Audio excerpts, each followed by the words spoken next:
So let me introduce Professor Agnes Khoo. Thank you for taking today's special lecture, which is organized by BK2014 program on local community innovation and new public governance.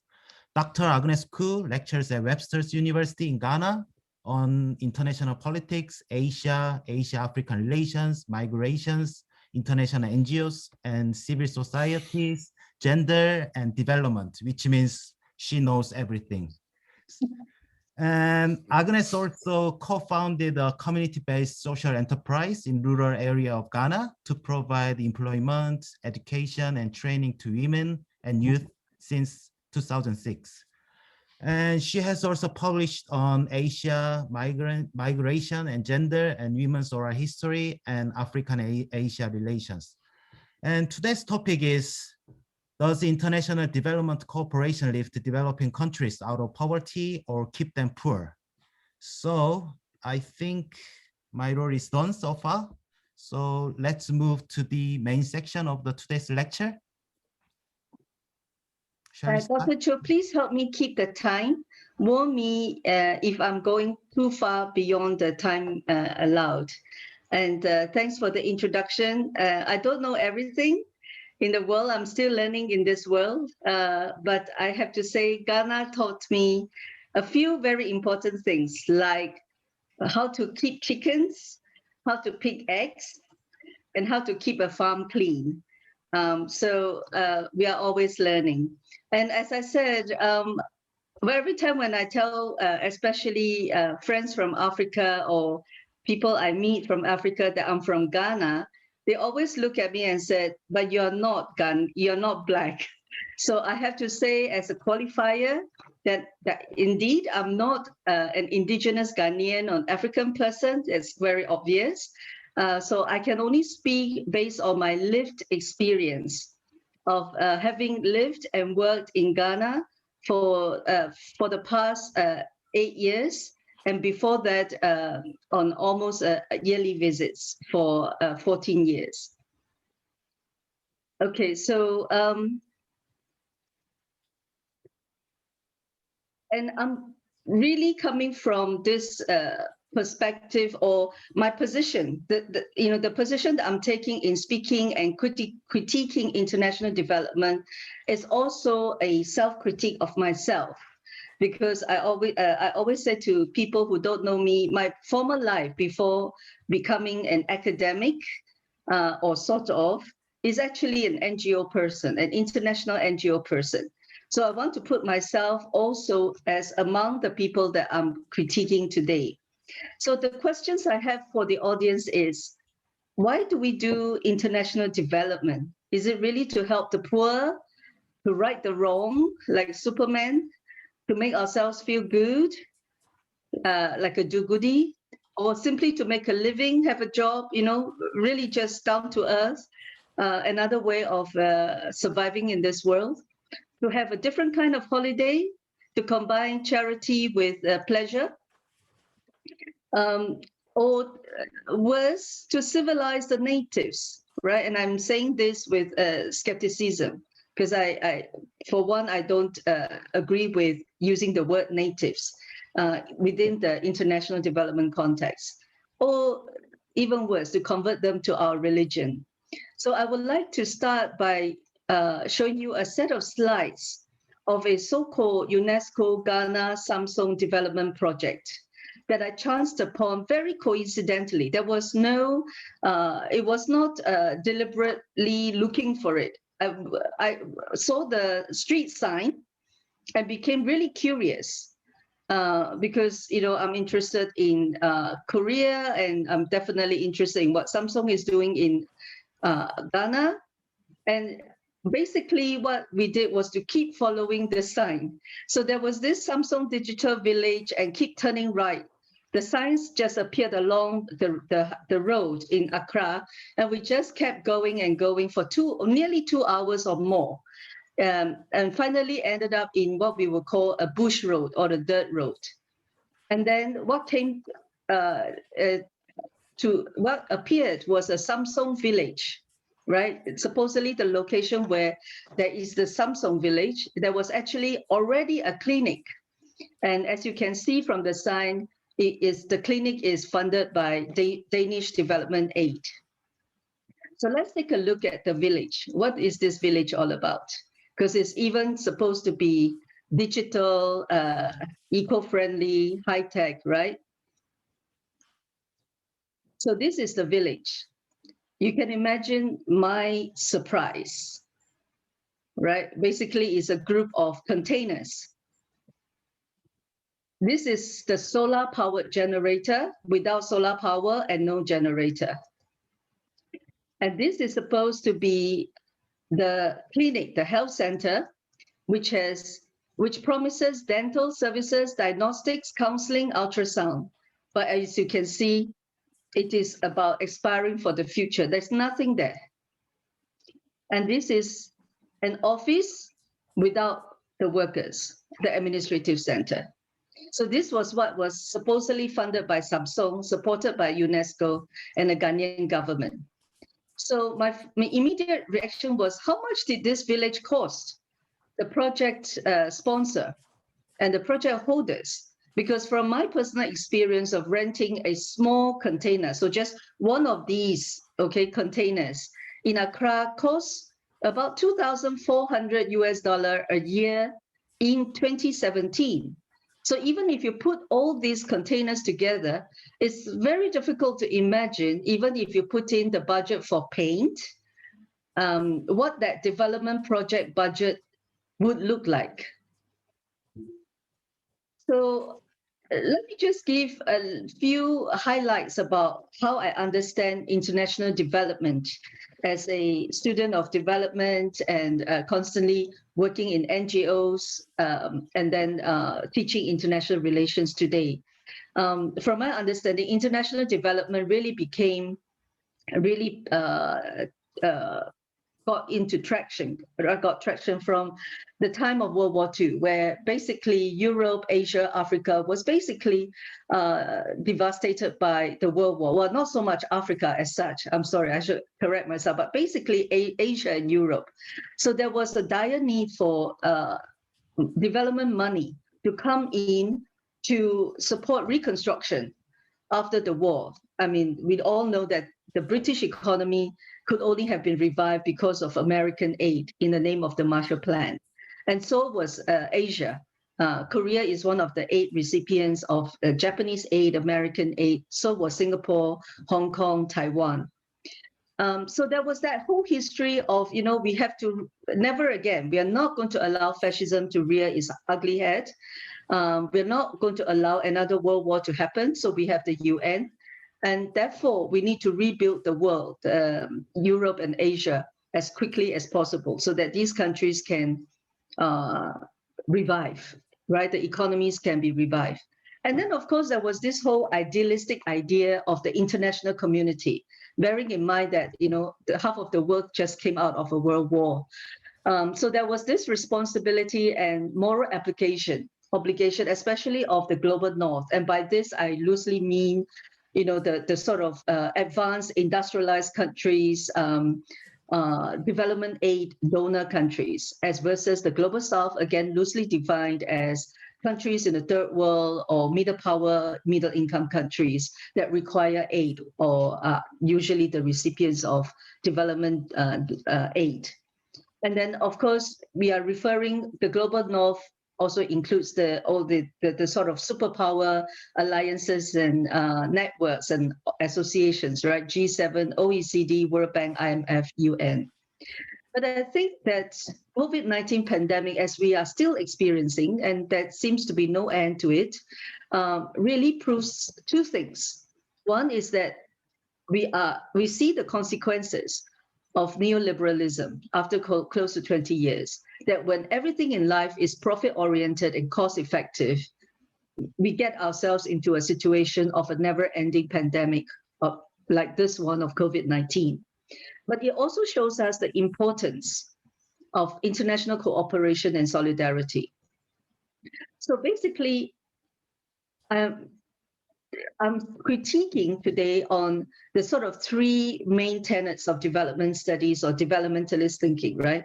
The idea is that the whole world must develop, because if some countries are not developed or are only developing, then we cannot optimize the sort of economic growth, the sort of economic utopia that we can all share, right? So people have to be pulled together, have to be pulled along, helped along, so that they achieve the same kind of glorious economic achievement that the global north has been enjoying.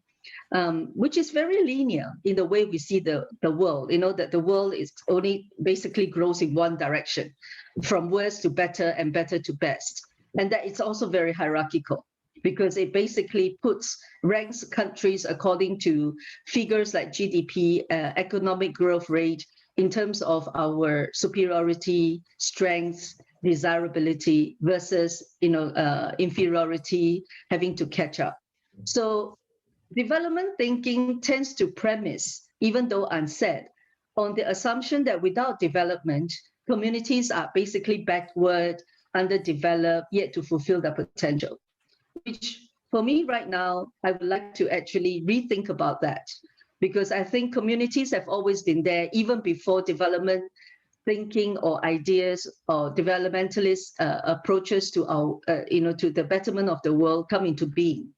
So how can we say that these communities are underdeveloped when they were even there before development? Now, development aid on one hand, so in some ways, development aid can be balanced on one hand and unfair trade and exploitation on the other. So my thesis is that if we don't resolve the existing inequalities and unfair trade and exploitative regimes of trade and commerce, of extraction and profiteering, we will always, development aid cannot solve that problem for us. So it is systemic. So we need to deal with the system and then have development aid to complement those changes. But development aid itself cannot undo unfair trade and exploitation. So in reality, what we are seeing today is that some developed countries are basically very developed. For example, Finland and Norway and the Netherlands, at the expense of the others. And we all know that there is a historical factor to it. There is the consequence, the outcome of colonialism, neocolonialism, and neoliberalization, which has been going on in Asia for the past 2 decades or more. Now, we tend to think of development aid, development cooperation as a very technical economic matter, right? It's only about economic growth. It's only about technical innovation, or even ICT technology know-how transfer. But I would beg to differ. I think development intervention is very political, and it is embedded in historical processes, which means we always have to assess development work, its effectiveness, its aims, in a very contextual manner.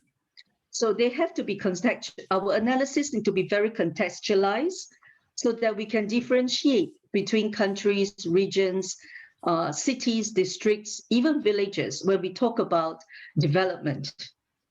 Because development is not monolithic, it is political, and it is very much embedded in historical processes of each place. And development processes are constantly shaped by geopolitics.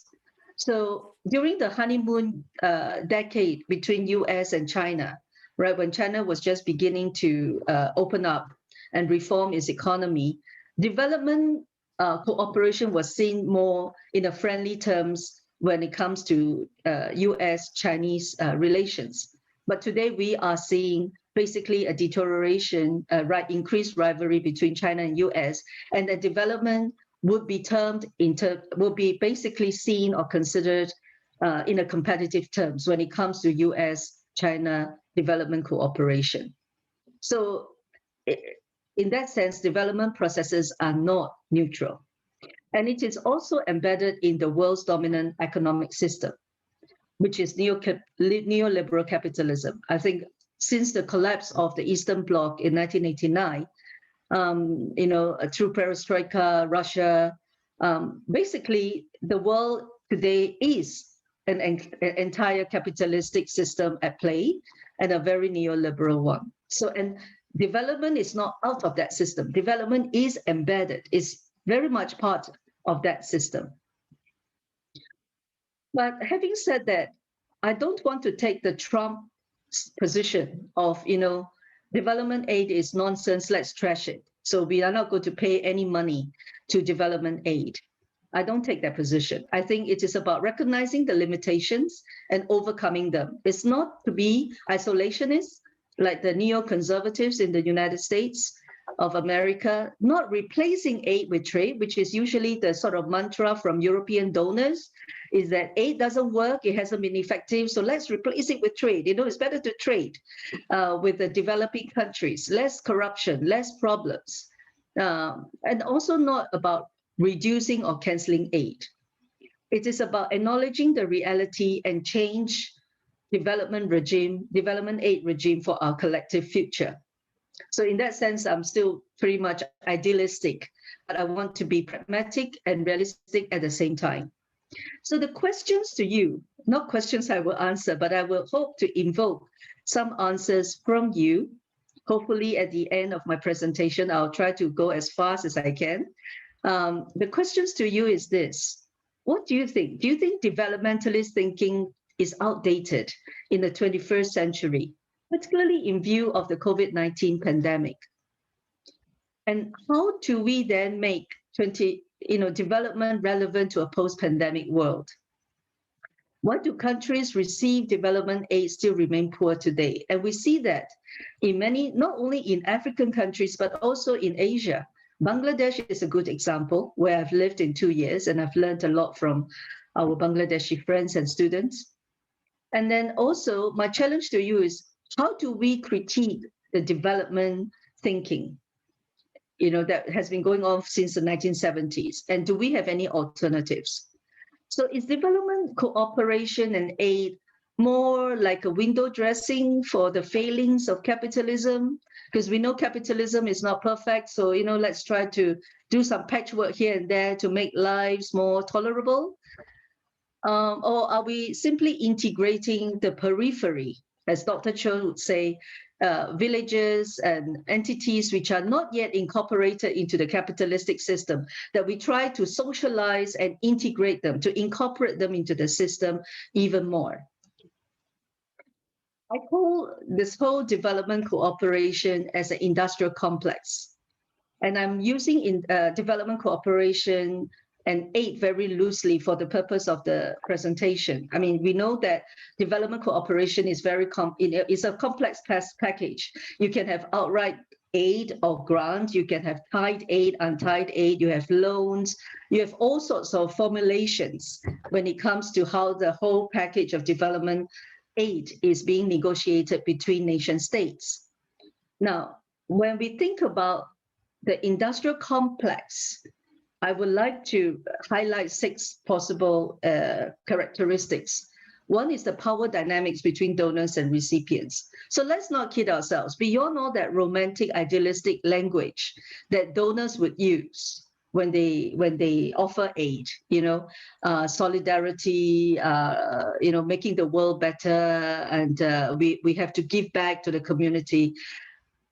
Let's be very honest about it. Nobody bites the hand that fits it. So there is an unequal power dynamics, whether we like it or not. Who gives the money? Who takes the money? And then the question is the drivers of aid. Is it going to be top down? So is this aid package or aid model or aid program going to be decided from the top, right down from the top, maybe from the Ministry of Development, as in there used to be such a ministry in the Netherlands, there's no more.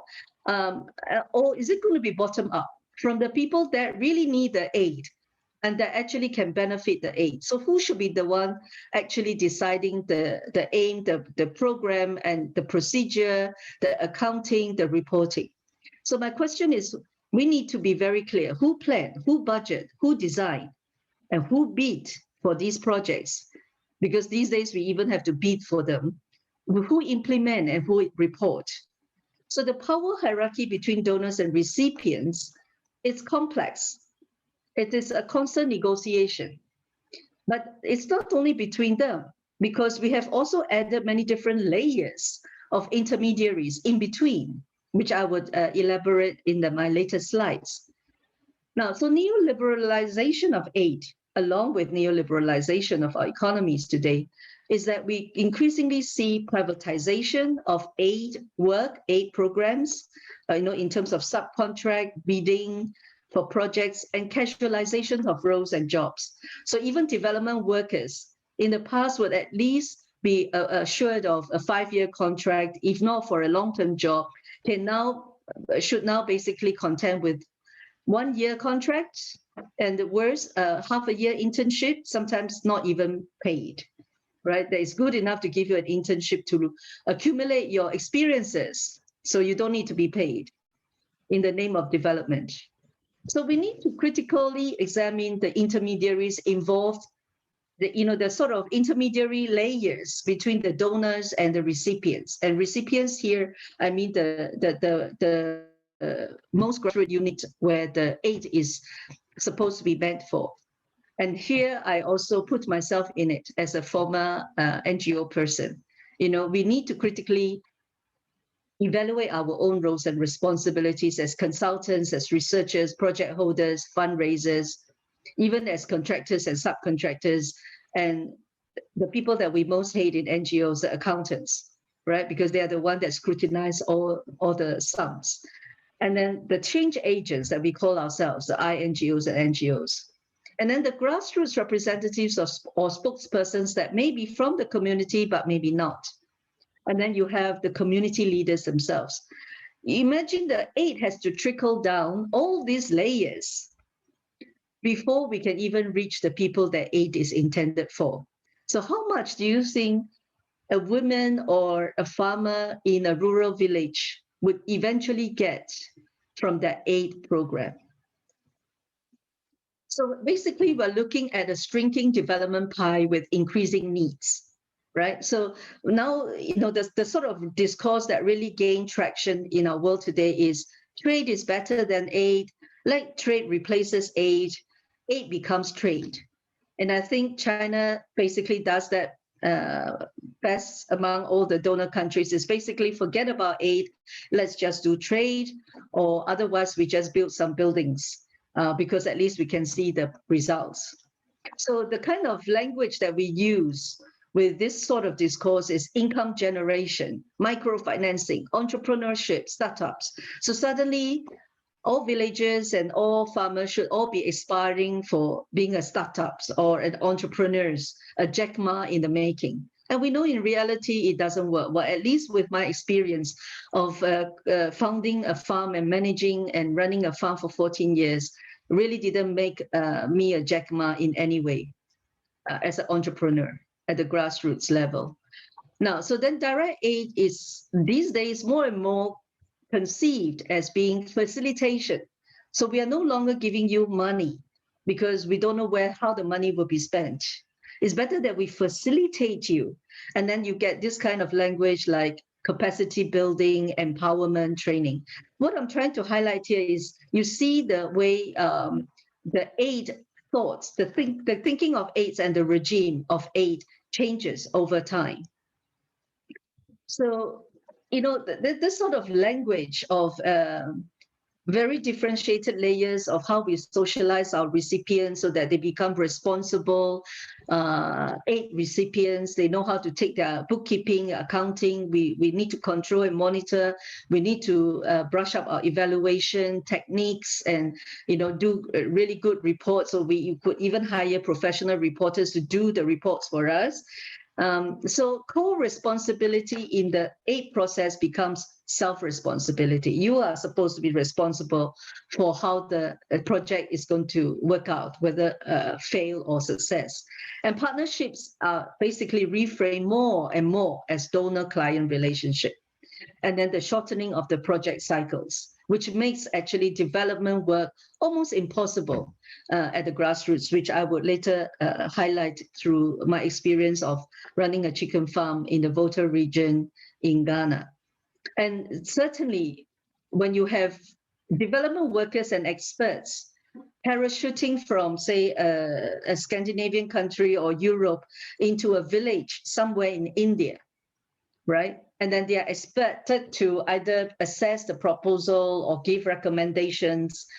These are very short-term thinking and solutions. It doesn't work to airdrop any experts into a local area and expect that, you know, the experts or the expatriates are going to have the answers. So we need to contextualize development cooperation. We need to critically examine both contexts of the donor countries and the recipients. So evaluation has to be on both ends. If we're going to evaluate the recipient countries or the projects, we need to do the same with the donors, because we all operate within a certain social, political, economic context. We are not void of that. We are not neutral in that. So donor countries and institutions, we need to ask questions like, are they doing this for altruism? Or is it more like a sort of redemption to redeem themselves from the transatlantic slave trade, where, you know, US and Europe has profited tremendously without having to pay a single dime? Redemption from colonialism, where they basically came in, occupied, colonized places where there were raw materials and precious metals? Or is it more today as a kind of soft power leverage or branding, you know, to, like in Korea, to build another sort of K-pop alternative, development aid as a K-pop alternative, you know, part of the Korean wave?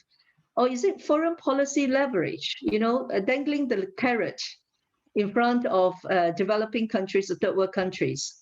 And then we know that third world nation states leaders are also very good in doing the tango, you know, basically doing the same dance. Or is it a geopolitical power games? And then on the receiving side, we need to also question, do our aid recipients, whether they are NGOs or government agencies, see this basically as free and easy money, soft money, right? Does it then in fact create and reinforce dependency? And what about accountability? So as you can see, I have many complex questions and I don't really have all the answers. I'm very, you know, humble in that. So I hope that, you know, through our discussion, we can come out with some common understanding today. And we need to also contextualize the workings of the intermediaries, the INGOs and NGOs, the consultants, the freelancers, the leaders, the beneficiaries, the target groups. Because if we don't understand this complex web of very different contexts, it's very likely that our aid money is just going to be gone in the wind, you know, missing the target. And my constant criticism, as I have seen, based on my experience, is the trickling down effect of aid, not trade. It's corruption. Easy money breeds corruption. That is the temptation at very different levels. It can be very minor, it can be very, very significant. And we also create a class of INGO and NGO elites in developing countries. And here I put myself square and center in that, okay? So I'm not just criticizing as an outsider or, you know, trying to act as the sort of moral superior moral. From the perspective of grassroots, very often villages, you know, communities will always ask, where has all the money gone? We hear that there was aid for COVID-19. We hear that there's aid for vaccines. But why is it that we don't see the money, right? Big gap between the project conception and implementation. And then the entrapment of project cycles. So the projects are no longer trying to meet any needs, or maybe try to meet minimal needs. But the main mechanism at work as a result of shortening project cycles is that workers and staff try to prolong or replicate the project cycles in order to continue the funding. So whatever that was being set out to do cannot be done by the deadline because the project cycle is too short. So let's try to write another proposal, extend it so that we can get a longer deadline, so that we can get more money, and then so on and so forth. And increasingly, the bureaucratization, the amount of paperwork that you have to give, probably you spend 3/4 of your time doing paperwork than actually doing the actual organizing work in the community, and technocratization of aid. So aid is being technocratized, it's being quantified, measured. So everything is very technical. And in some ways, we are beginning to miss the people in the aid. We just look at the mechanisms, the techniques, the tools, and the people is just sort of peripheral, accidental. So money is spent not usually in the right place or for the right people intended. Corruption and nepotism is very endemic. Political interference. We know that in some third world countries, basically, if you don't belong to a certain political party, don't dream about getting any aid. Income generating for who? Is it for the state, for the political leaders, for the INGO persons, for the NGOs, and for what purpose? I mean, what is very jarring, really, at the grassroots is where you see NGOs pulling up in a small village in the SUV or 4x4, big cars with drivers. And you very often wonder, wait a minute, the money for those cars, was that meant for this project? So the sort of accounting, I mean, the priorities of where money, development aid money is to be spent, is never ever that transparent. So I would say democracy is at stake. The rights, agency, and subjectivity of the people that aid is intended for in the first place is at stake. Transparency and accountability is at stake. And not to mention that actually development aid has a very unintended side effects, which is to reinforce racial stereotypes and racism, to justify inequalities. Usually fundraising campaigns only focus on what sells. So what sells is a starving child in Africa, that sells. But we know that that is not the true representation of the whole of Africa. And we know that even when we watched Korean television, I honestly cringe when I see the sort of images that are being put out there to fundraise for some good-hearted charities. Publicity material is very paternalistic and very orientalist. It's the sort of savior complex, which I'll show a few pictures later on. It's this idea that we are here to sell, we are here to serve and to save the poor people. No, these people have been living there even before you come to the village. The problem is about making relationships more equal so that people can have their rightful share of development of their labor, that there is less exploitation, less extraction and profiteering. So basically these well-intentioned donors and donor countries tend to reinforce these stereotypes and assumptions, so that instead of seeing aid as solidarity, it reinforces inequality, both in representation and implementation. So when an aid package fails, I would say that both the recipients and the donors have to be evaluated. Whereas in actual operation, it's always the recipient groups or organization or the villages that will be evaluated, like what went wrong with them. But never, hardly ever the donors. What have gone wrong in the way you administer aid? So this is the sort of white savior complex, right? And this sort of pictures, right? That really kind of reinforce all our very assumed, unsaid stereotypes of inequalities. But contrast with this is a normal village, a normal community, early in the morning with boys, women, young women, girls collecting water.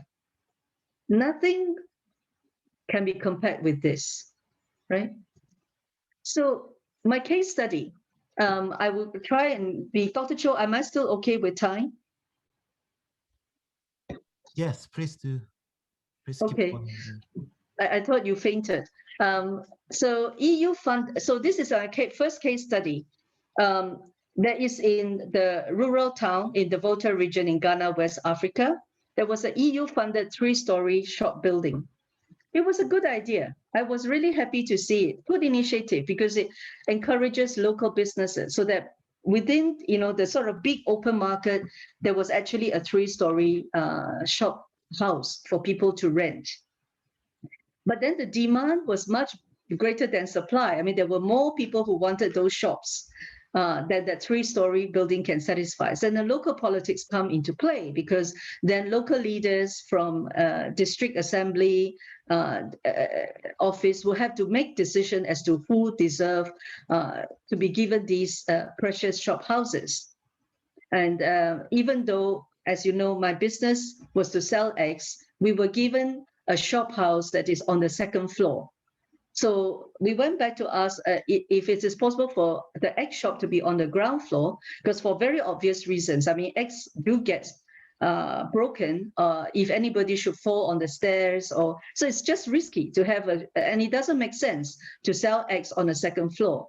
But we were told that we could not get the 2nd floor because one of the shops in the ground floor is reserved for the handicapped, for the physically challenged, whereas all the other shops are selling used clothes, baby clothes, and things like that. But for close to 4 years, we have never seen any handicapped or physically challenged shop owners actually doing business there. And then the biggest surprise for me was a non-functioning toilet that came with the building. There was indeed a toilet, but the toilet was always locked. So people were actually shitting and doing toilet around the toilet, but not in the toilet.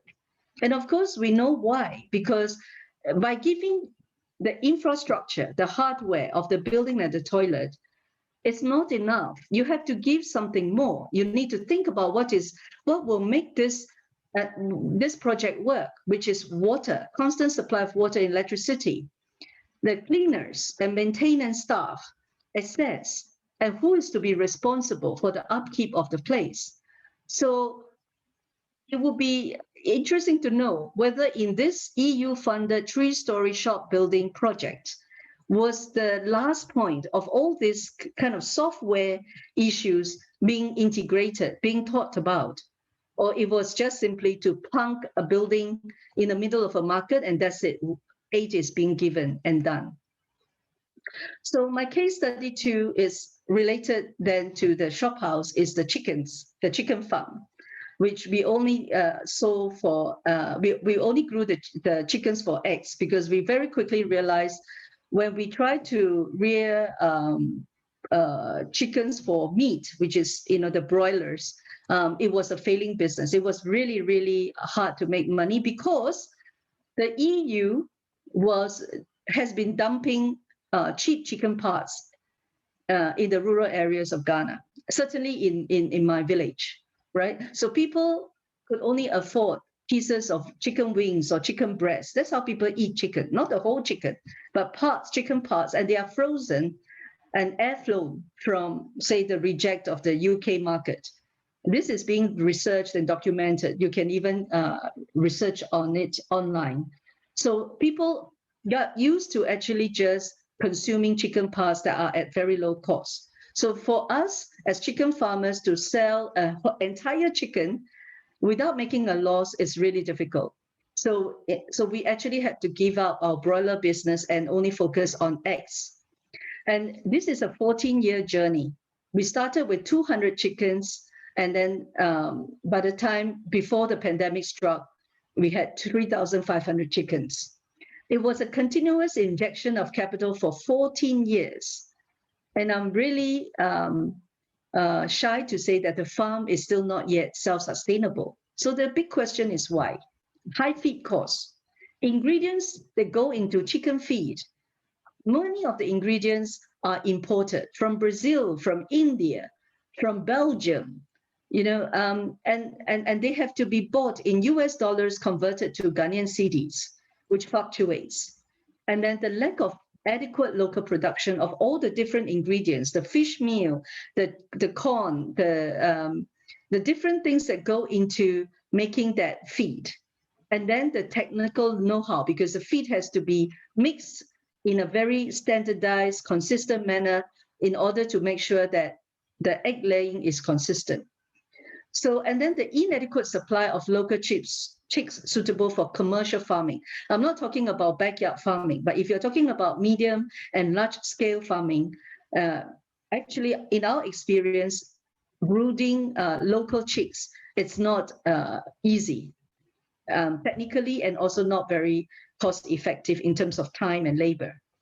And most of all, to my greatest supply is the inadequate veterinary services, which is government provided. The high medicine costs, because most of the medicine and vaccination needed for the chickens come from abroad, usually from Europe, the Netherlands, Belgium. The cheaper ones will be from India. And then the lack of infrastructural support, the high cost of water, electricity, the lack of equipment and eco-friendly supplements, so that we don't have to keep buying cheap, poisonous pesticides from China, for example, that we can have healthier, eco-friendly pesticides, because our farm workers absolutely hate weeding. The job of weeding is backbreaking. So they prefer actually to kill the weeds around the farm, in and around the farm with pesticides. So this is an angle of the farm. And this is when the chicks have grown up. It's quite a delightful sight. Always makes me happy when I see them. And this is the day-old chicks. Now, the day-old chicks is another politics.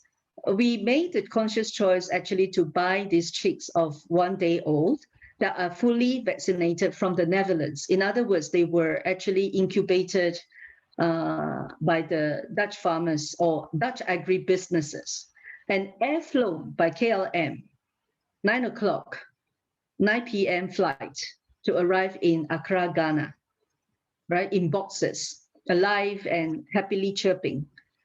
It cost us no less than $2 a chick because it's from the Netherlands. And my joke has always been that these chicks can come into Ghana via KLM without passports and no visa problems.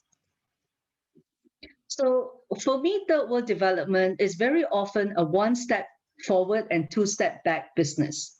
The lack of government support in terms of subsidies, grants, and know-how. I know that in Ghana, the Ghanaian government has made poultry farming tax-free. But in fact, I think at the rate that we are going with 14 years of a business that's losing money, we can't even afford to pay any tax anyway. And then there is the competition and dumping from local and international agribusinesses. I think my biggest grief is whenever we see big trucks coming from big cities like Kumasi with eggs, stacks and stacks of eggs. And then they will be selling them at a price that we can't even afford to compete. It will be, we have to sell our 1 crate of eggs for, say, the cheapest will be 15 CD. This is around about $3 a crate of 30 eggs. They will be selling in the market for 10 CDs, $2, which means whenever these trucks come, it is almost like a death ringer, because the market sellers will start rejecting our eggs. We'll be calling them and they won't pick up the phone, or they will say we already have eggs, and we will have to wait for these eggs, this dumping wave to go over before the market sellers come to buy our eggs again. So there is a demand though from the local wholesalers and retailers. But as I said just now, we have to bear the market risk, right? Not these market sellers. So in the end, my experience is that the third world farmers basically provide the land, our labor, and not only that, even the capital. And who profits? The retailers, the wholesalers, foreign agribusinesses, right? In terms of the chicks, the medicine, the vaccines, and the supplements. And it was very, very difficult to secure bank loans, even from Ghana Exim Bank or NGO support.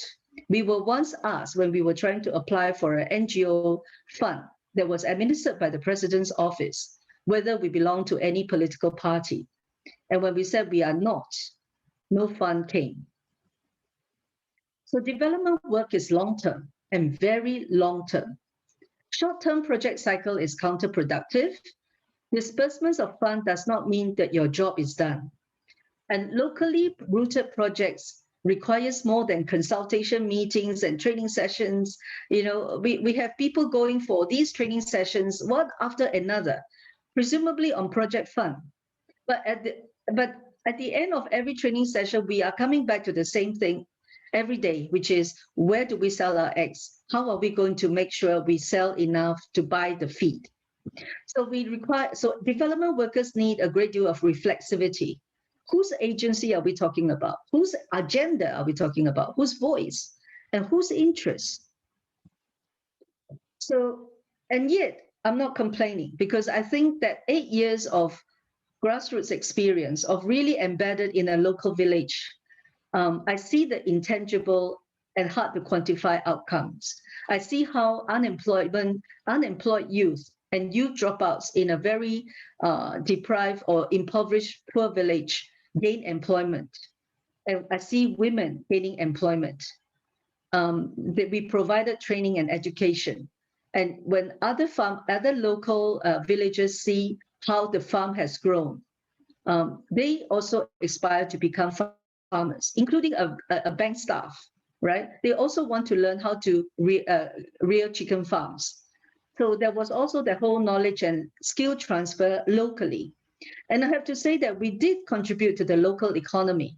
It's not small deal. I mean, with that small chicken farm of 3,500 birds, if you compare to a very big chicken farm in Ghana that will be in the hundreds of thousands, we are really small. The wholesalers, the retailers, the craftsmen, the artisans, the technicians, the truck drivers, the church, the school, the landlords, even ECG, the electricity supplier and the water supplier, they all benefit from the farm in one way or another.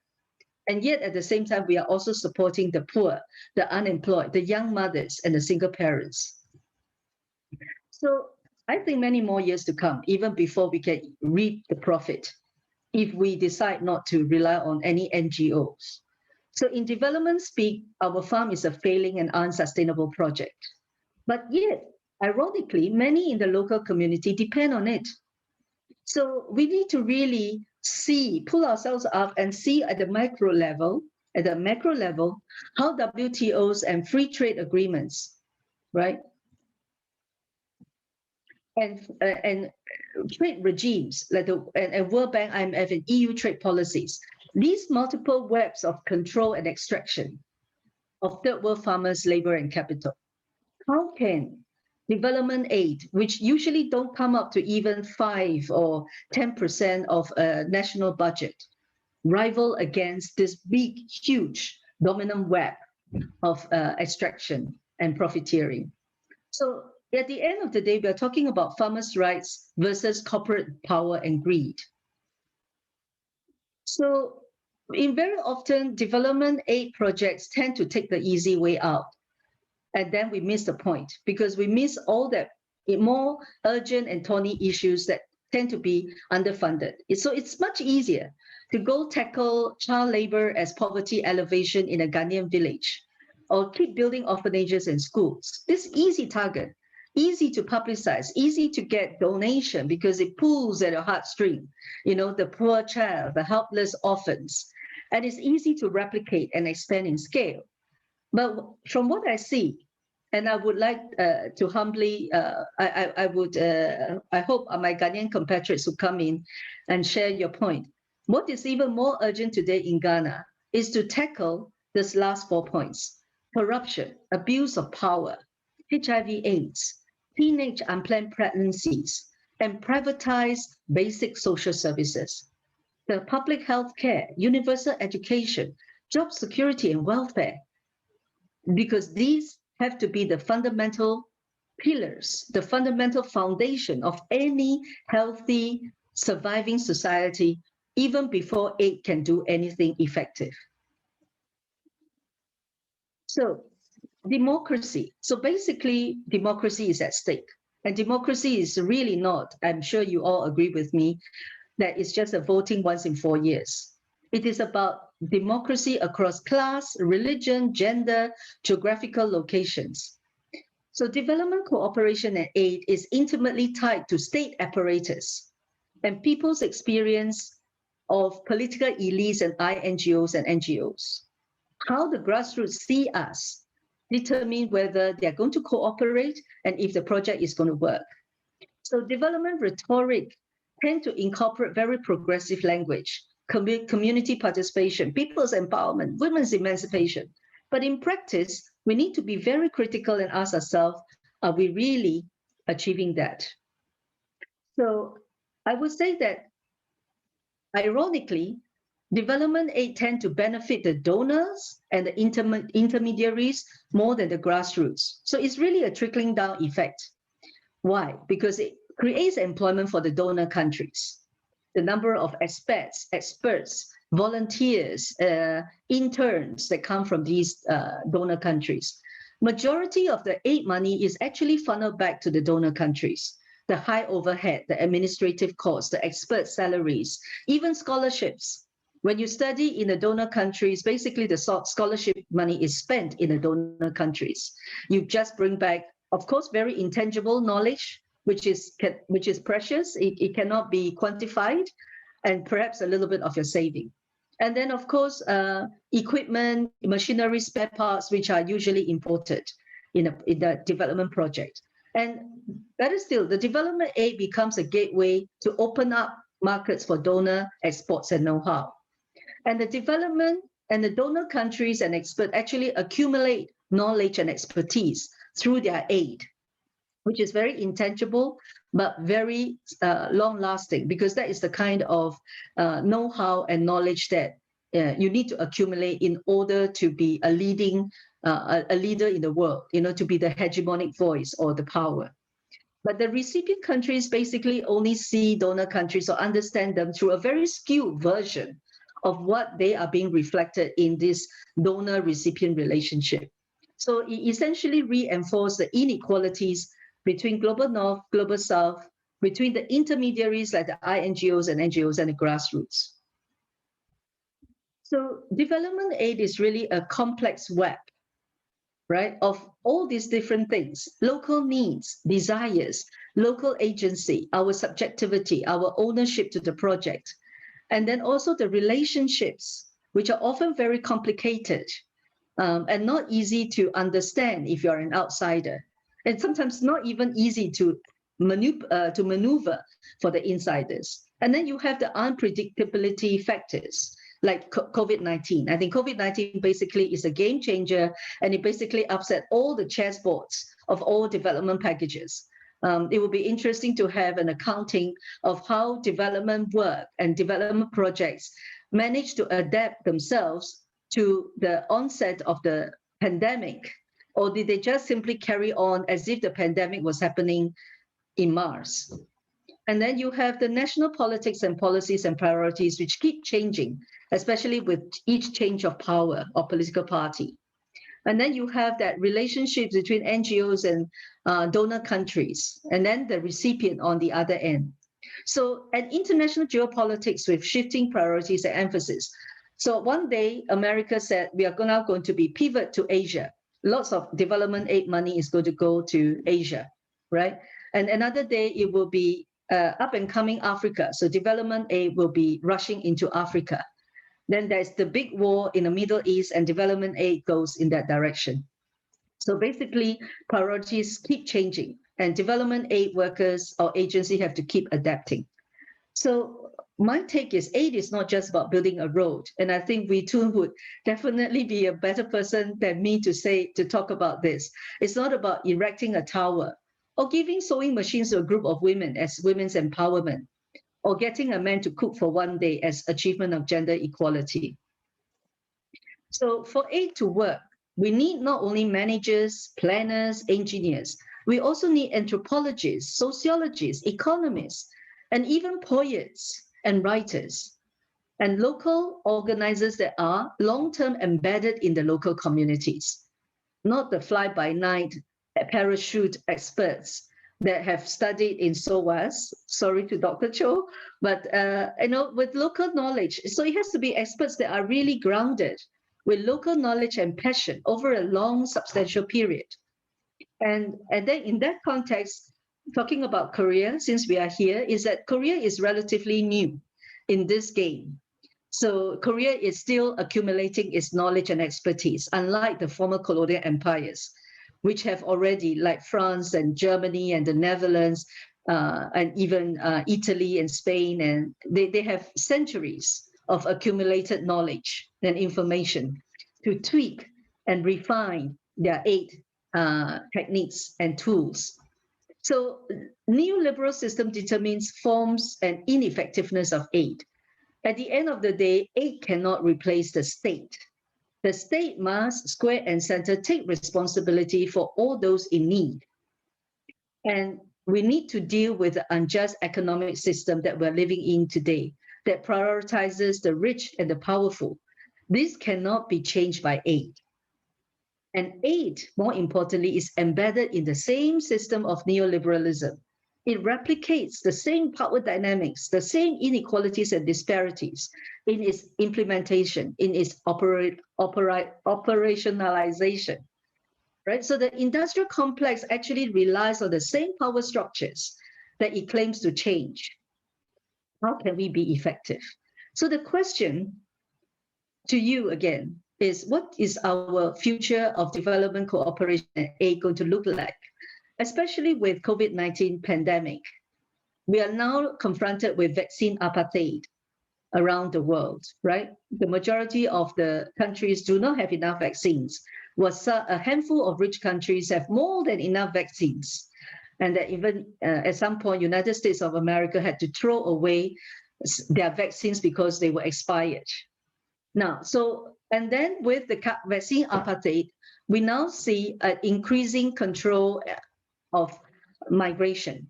So there's the mobility of global people from the global south are going to be even worse, even more restricted, adding on to already increasing anti-immigration controls.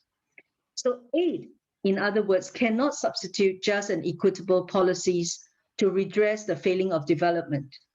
We have to go square and center to the state, the political and economic elites, because they are responsible for producing these failings, this systemic crisis, these disparities and poverty. I'm coming to the last slide already. So if you intend to become a community or development worker, I hope you will ask yourself this question: how does poverty or problems of community relate to me, my role, and the institution I work for? So reflexivity and critical positioning is important in whatever job you're going to take up in the development complex, industrial complex. We need to understand very humbly that we are actually part of the system that we try to change, challenge, or even dismantle. So that's it. Dr. Cho. Ladies and gentlemen, thank you for taking interest in participating today's guest lecture, Friday evening. And I hope you enjoy the Friday evening and over the weekend. Thank you so much. Bye. Thank you. Thank you all. Thank you. Bye. Professor. Thank you, Professor. Your lecture was very useful. Thank you. Thank you for also your intervention. Very critical questions that you have asked. Thanks. And thank you, Mr. Chair, and thank you, all of you. Bye-bye. Bye.